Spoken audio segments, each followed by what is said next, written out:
welcome back. You're watching on the Sport, a very special edition discussing the IPU conference. Madam Speaker, let's look at the theme for this conference: parliaments and people bridging the gap. What should an ordinary Ugandan expect from the IPU? Well, Parliament is about representation of the people. We speak for them, think for them, plan for them. So it's important that we have an opportunity to consult with them, take their views, and speak for them from a point of information. So we hope to learn how our colleagues are doing it. Like in my parliament, I've started the outreach program. Every few months, I take the parliamentary commission to one part of the country for a few days to sit with the leaders and the local people and find out what is it you want us to do, what legislation do you want us to handle, is there anything you want us to change, and so on. So the experiences from the big countries, the small countries, the middle countries should be able to inform our decisions in how best to manage the relationship between ourselves and the people. There is this debate that when members of parliament are elected, they actually come to parliament and never go back home, never go back to consult their own constituents and even their electorate on some of the key decisions that are affecting them. Is that something you're trying to then resolve by going out to the people and meeting the people and having a parliament, a parliament that actually connects with its people? One of the things I told you when I first came here after my election is that I'm going to design a calendar for the parliament, which I'll publish.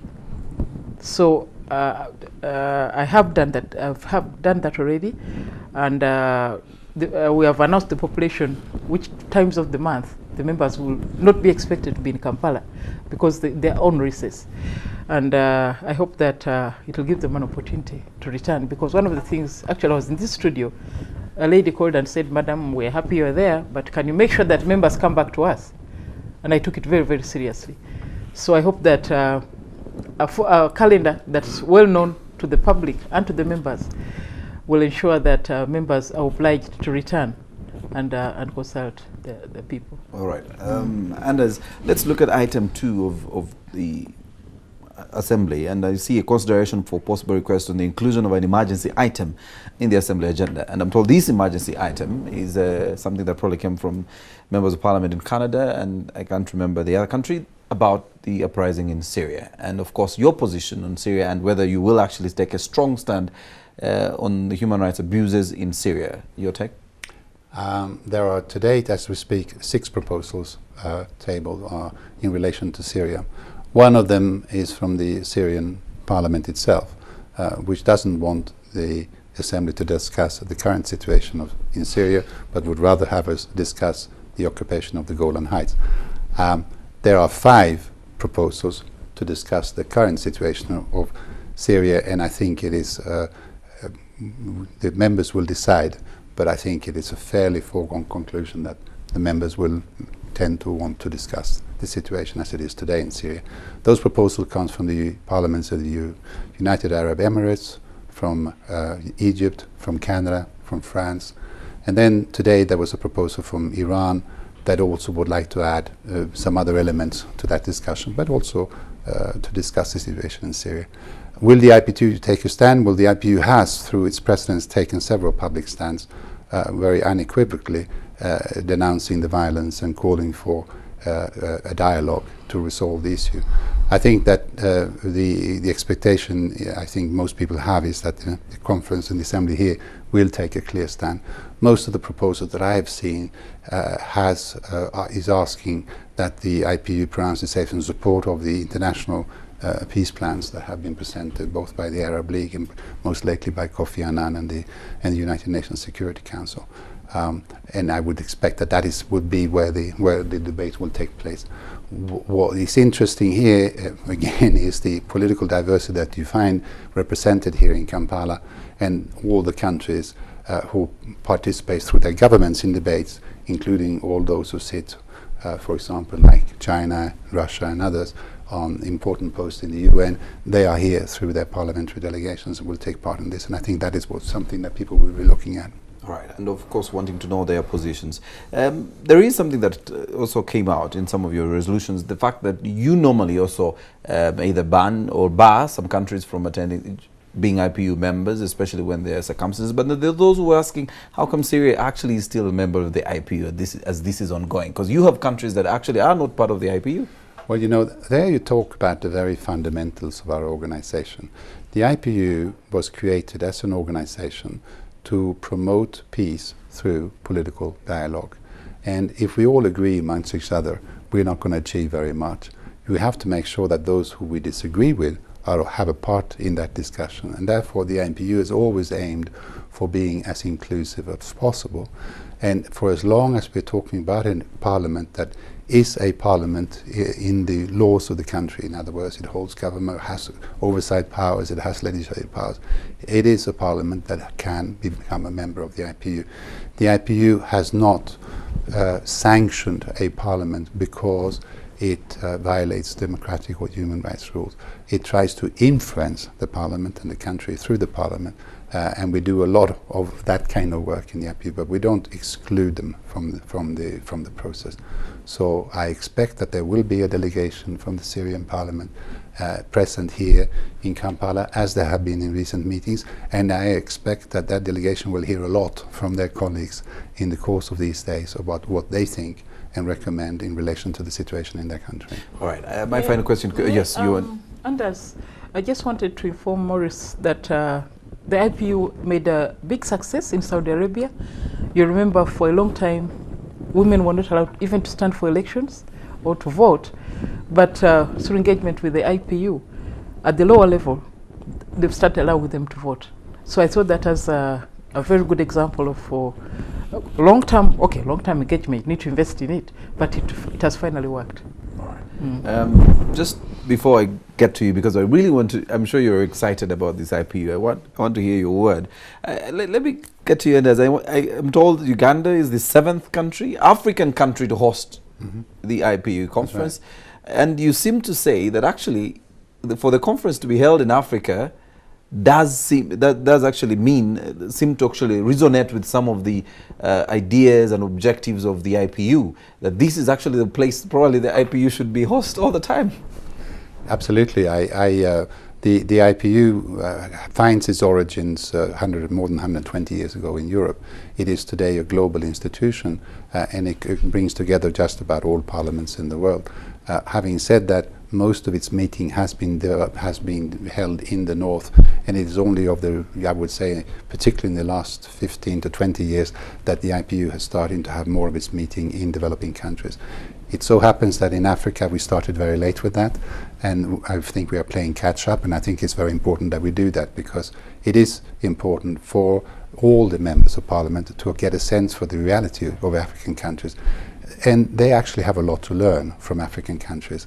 I reject that view which says that Africa is the developing country has a lot to teach us. Many countries in Africa, you can look at the parliament in Kenya, you can look at the parliament in South Africa, you talk about parliament here too, are actually taking a lot of innovative measures and are in many ways way ahead of some of the older parliaments when it comes to being in touch with the population and reaching out to them and making it possible for them to provide an input to the parliamentary discussion. So the rest of the world has a lot to learn from here, and that's why it makes sense to be here. All right. Madam Speaker, you fought hard and a good war and a good battle and have the IPU finally here in Uganda. What do you think will be the benefits of us hosting this very huge delegation?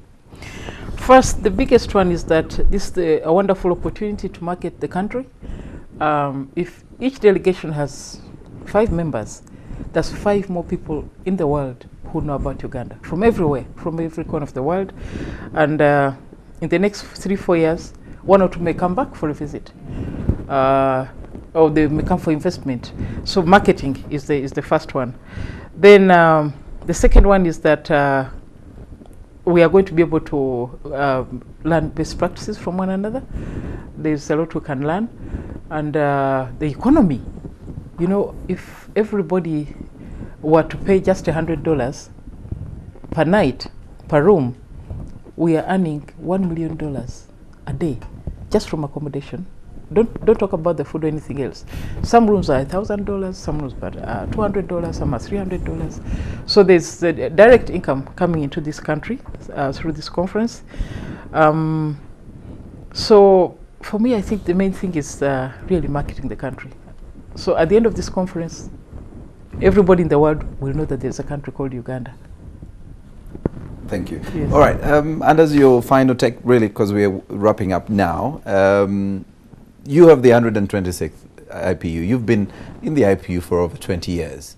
Do you see any growth? Do you actually see the impact of the IPU on the various countries that are actually member countries in the IPU, and you can actually say that this is the right thing to do, and it's good that we as members of parliament, as they are, meet and discuss and forge a way forward, share notes, compare, see good examples, good practices, and take them on. Do you think this, as initiated in 1889, is the way to go? Oh, absolutely. And we need to do more of this, and we need to invest more in this.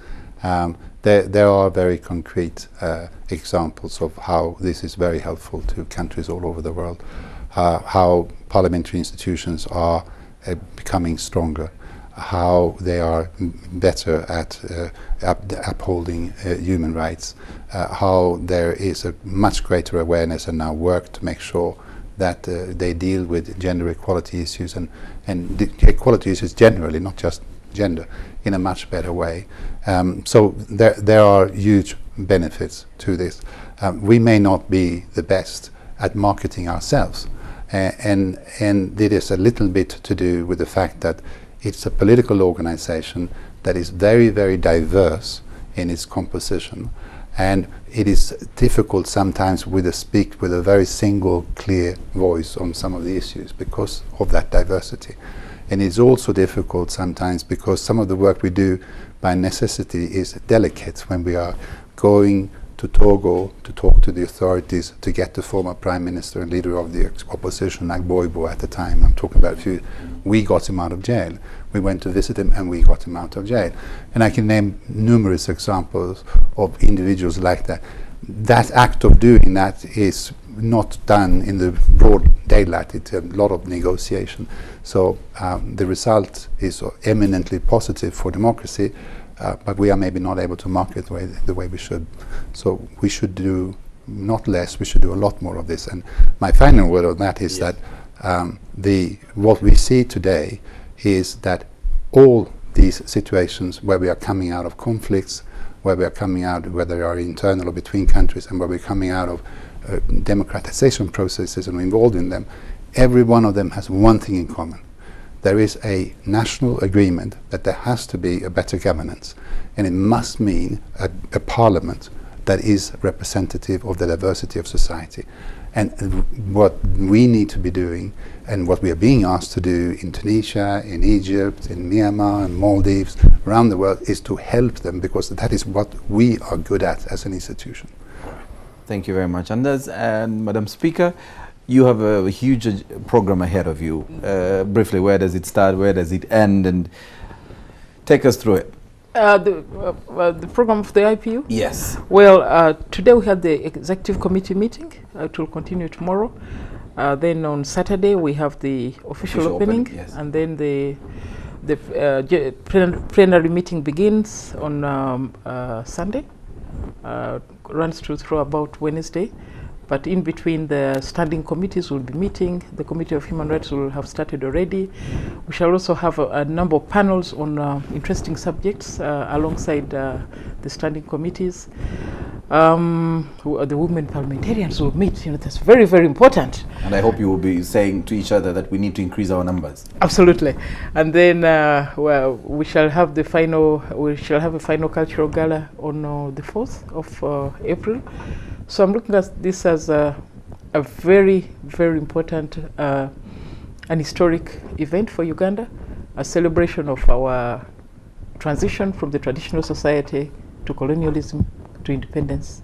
I think it's time to celebrate. All right. Thank you very much, Madam Speaker. 50 years of independence. Thank you so much. To the lady and gentlemen, we wish you all the best in the deliberations in the coming days. Thank you for coming. Viewers, that brings us to the end of tonight's debate. Thank you once again for joining us. Until next week, enjoy the rest of your viewing. Good evening. Thank you.